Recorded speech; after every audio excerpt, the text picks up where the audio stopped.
ये बच्चा सिर्फ 2 साल का था जब इसे मौत के घाट उतार दिया गया। इसका कसूर बस इतना था कि वो एक दलित परिवार में पैदा हो गया था। इसके माता पिता इसे मंदिर ले गए थे, लेकिन ऊंची जाति के लोगों को एक दलित का भगवान के करीब आना इतना खला कि उन्होंने इस नन्हे से बच्चे को भी नहीं बख्शा। लेकिन ये नफरत सिर्फ मंदिर की सीढ़ियों तक सीमित नहीं है। इस दूसरे वीडियो में देखिए कैसे इंसानियत को पैरों तले रौंदकर एक दलित युवक को जबरदस्ती गोबर खाने पर मजबूर किया गया। ये मंजर देखकर रूह कांप जाती है कि क्या यही हमारा सभ्य समाज है। जुल्म की हद तो तब हो जाती है जब मरने के बाद भी जाति पीछा नहीं छोड़ती।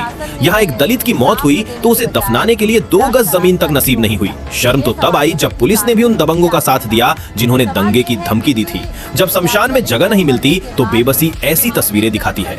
बिहार के इस मंजर को देखिए जहाँ एक दलित परिवार को अपनों का शव सड़क पर ही जलाना पड़ा। सरकारी जमीन है बीच चौर में, तो कहाँ जाएगा हम लोग लेके लाश। और अगर आपको लगता है कि प्यास की कोई जाति नहीं होती तो जरा इस खौफनाक मंजर पर नजर डालिए। प्यास लगने पर इस लड़के ने ऊंची जाति के लोगों से बस थोड़ा सा पानी मांगा था। बदले में उसे पेशाब पिलाया गया और पेड़ से बांधकर लाठियों से उसकी खाल उधेड़ दी गई। इसी तरह की एक आग इस बच्ची की आंखों में भी है। इसके पिता को गाँव के प्रधान ने धोखे से घर बुलाया और जैसे ही वो वहाँ पहुँचे उन पर मिट्टी का तेल छिड़क कर आग लगा दी गई। एक रसूखदार के अहंकार ने एक मासूम का पिता छीन लिया। हैरानी की बात तो ये है कि यहाँ जान लेने के लिए अब किसी बड़े विवाद की जरूरत नहीं रही। सूरज गौतम ने सिर्फ अपने पड़ोसी को होली मुबारक कहा था। हैप्पी होली बोलने से मर्डर हो जाएगा।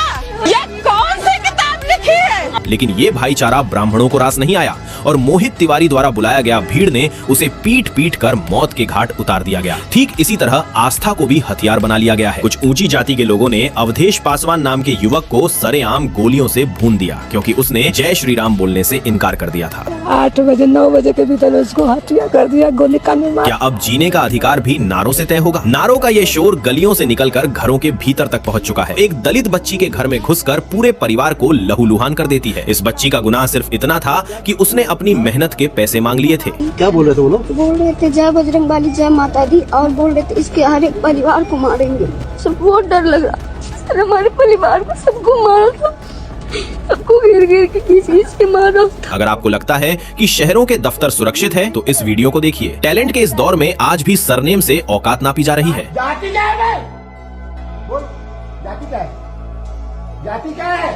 तरक्की के इस दौर में एक दलित का बुलेट पर चलना भी गुनाह बन जाता है। और इस लड़के को बोलते हैं कि हरिजन होके दलित होके तू बुलेट से चलेगा रे। लेकिन सोचिए उस समाज का भविष्य क्या होगा जहां शिक्षा के मंदिर में ही जहर घोला जा रहा। इस स्कूल में बच्चियां सुबक रही हैं क्योंकि उनके टीचर ने उन्हें चमार कहकर पीटा है।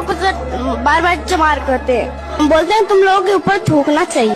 तो प्रिंसिपल कह रहे हैं कि अगर चमार के बच्चे पढ़ जाएंगे तो गोबर का। सदियां बीत गई पर बेड़ियां आज भी वही हैं। क्या हम वाकई आजाद हैं? फैसला आप कीजिए। जय हिंद।